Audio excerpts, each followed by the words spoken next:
Assalamualaikum warahmatullahi taala wabarakatuh dan selamat pagi.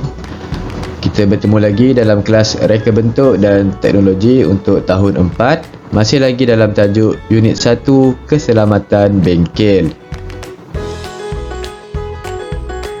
Baik, pada hari ini kita akan lihat berkaitan dengan tajuk apabila berlaku kemalangan.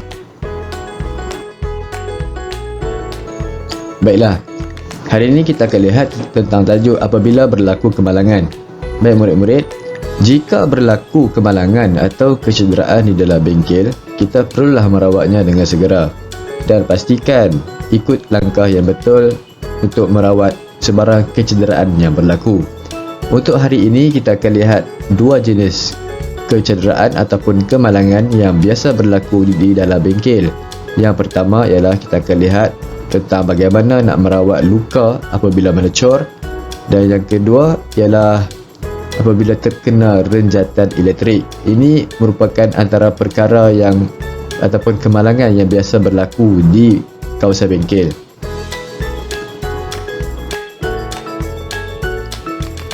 Baik, bahagian pertama kita akan lihat ialah merawat luka melecur.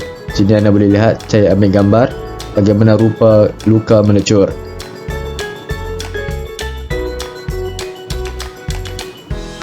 Okey, di sini kita lihat ada 3 gambar tentang bagaimana hendak merawat luka melecur.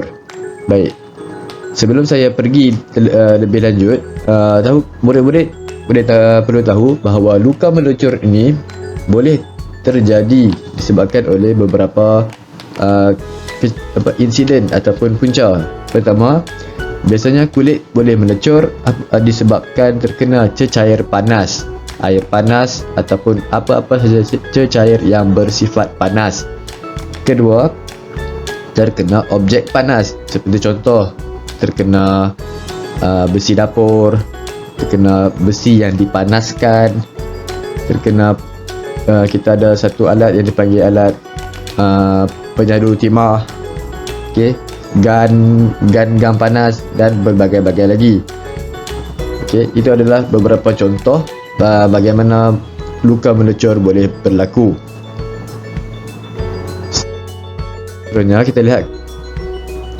Seterusnya kita lihat kepada cara-cara merawat. Yang pertama, siram kawasan yang melecur di bawah aliran air. Seperti di dalam gambar ni anda boleh lihat, kawasan yang melecur itu hendaklah disiram di bawah aliran air. Okey, ini untuk mengurangkan dia punya kadar melecur.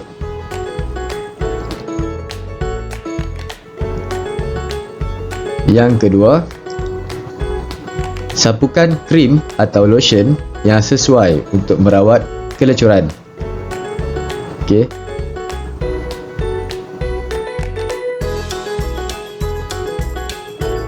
Dan yang ketiga, berjumpa dengan pegawai perubatan dengan segera. Okey. Berikut merupakan 3 jenis cara ataupun langkah yang perlu diingat ketika berlakunya insiden di mana luka melecur ini terjadi. Yang paling penting sekali, murid-murid perlu laporkan sebarang insiden ataupun kecederaan ini kepada guru bertugas. Jangan sembunyikan kepada guru yang mengajar kamu lah.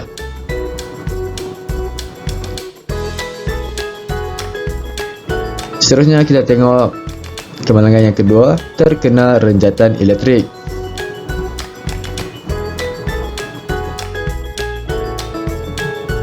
Baik, di sini ada 3 contoh gambar apa yang perlu dibuat jika seorang murid itu terkena renjatan elektrik.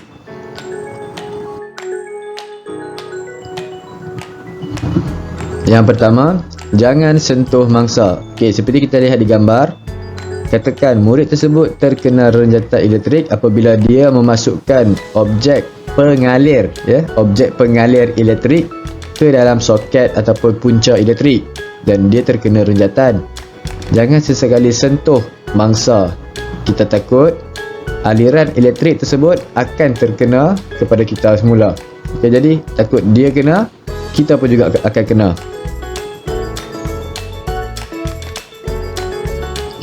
Seterusnya, apa yang perlu dibuat? Alihkan mangsa daripada punca renjatan menggunakan bahan penebat seperti kayu atau tali pinggang. Jika anda melihat kawan anda ataupun rakan anda terkena renjatan dan tangannya ataupun mana-mana bahagian anggota badannya yang masih lagi bersentuhan dengan punca elektrik, anda perlulah gunakan bahan penebat. Seperti contoh, kita punya tali pinggang ataupun kayu yang bersifat penebat elektrik yang tidak mengalirkan arus untuk tarik rakan anda keluar daripada kawasan tersebut dengan selamat.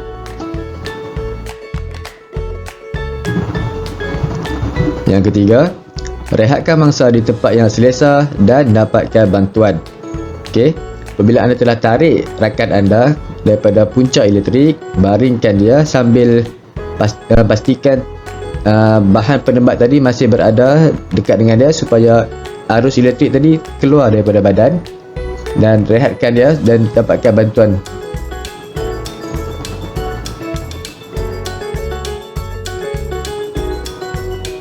Sebenarnya saya ingin ceritakan berkaitan dengan laluan kecemasan. Baik, apakah itu laluan kecemasan? Okay, laluan kecemasan ni kenapa ia perlu ada?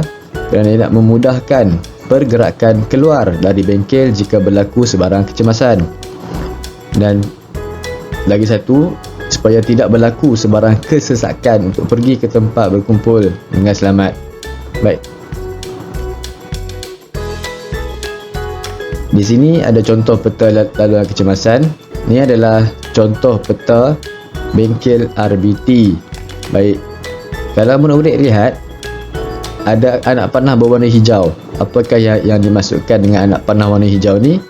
Dia bermaksud arah laluan keluar daripada bengkel. Baik, kalau anda lihat semua anak panah ni merujuk, dia membawa kepada arah pintu keluar. Kita lihat di sini ini adalah pintu keluar. Okey. Baik, dekat pintu keluar, supaya macam saya cakap tadi, untuk mengelakkan kesesakan. Kalau kata semua nak keluar di satu pintu, dia akan berlaku kesesakan. Disebabkan itulah dia ada dua pintu di bengkel, supaya murid boleh pecah-pecah keluar dan tak berlaku sebarang kesesakan untuk pergi ke tempat yang selamat.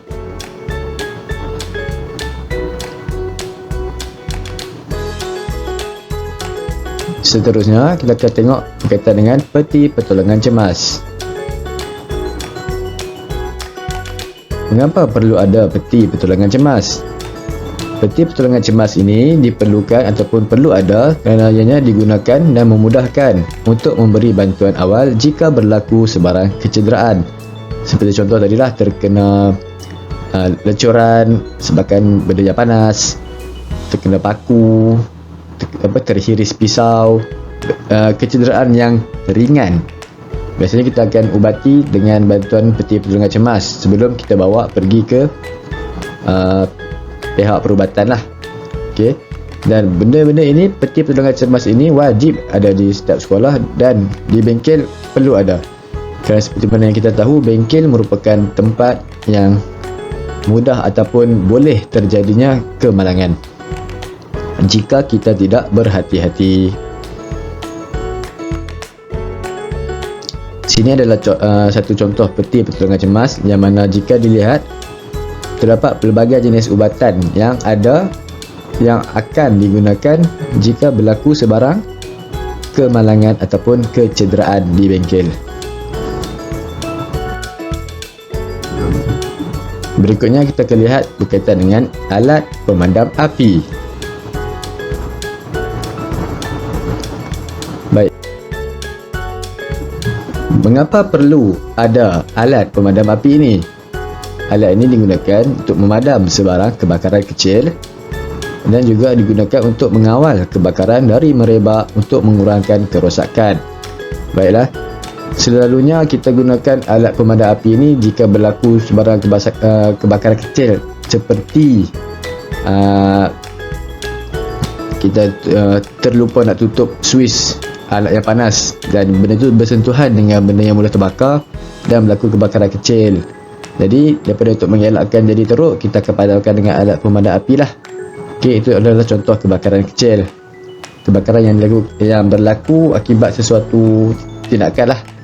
Sepertinya tadilah dia ada kebakaran bahan ataupun alat yang tidak disalah yang suis yang tidak ditutup hingga mencetuskan kebakaran. Itu adalah contoh-contoh kebakaran kecil. Baik, sini kita akan lihat cara menggunakan alat pemadam api. Ada 4 cara ya. Yang pertama, sebelum menggunakannya kena tarik pin picu. Okey, kena tarik pin picu. Ini adalah pinnya, kalau anda boleh lihat di sini. Okey, pin picu ini berfungsi untuk menghalang daripada dengan sengajanya tertekan pump ni, takut tersembur. Okey, sebelum guna, kalau berlaku kebakaran, tarik pin picu. Okey, supaya kita boleh gunakan. Yang kedua, halakan muncung. Bahagian muncung, halakan muncung ke arah api mengikut arah angin. Okey, pastikan awak sembur tu mengikut arah angin. Jangan sembur arah lawan angin. Kita takut kalau sembur ikut arah lawan angin, semburan tu tak akan kena kepada api, tapi dia akan kena kepada kita balik. Ingat benda tu mesti mengikut arah angin dan dihalakan ke arah api.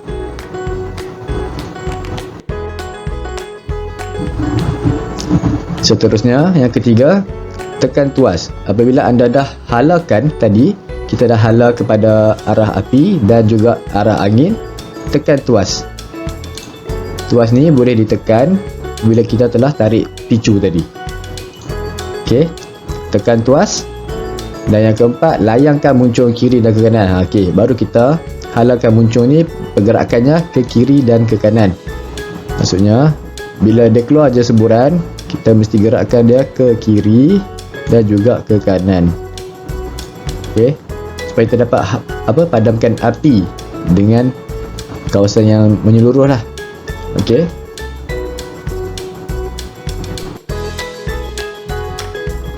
baik, sekarang beralih kepada aktiviti. Apa yang anda perlu buat? Jawab kuis yang telah cikgu sediakan, dan dalam buku tulis anda hasilkan sebuah mini poster bertajuk cara menggunakan alat pemadam api. Okey, anda boleh rujuk buku teks ni pada muka surat 10 untuk lihat cara-cara menggunakan alat pemadam api.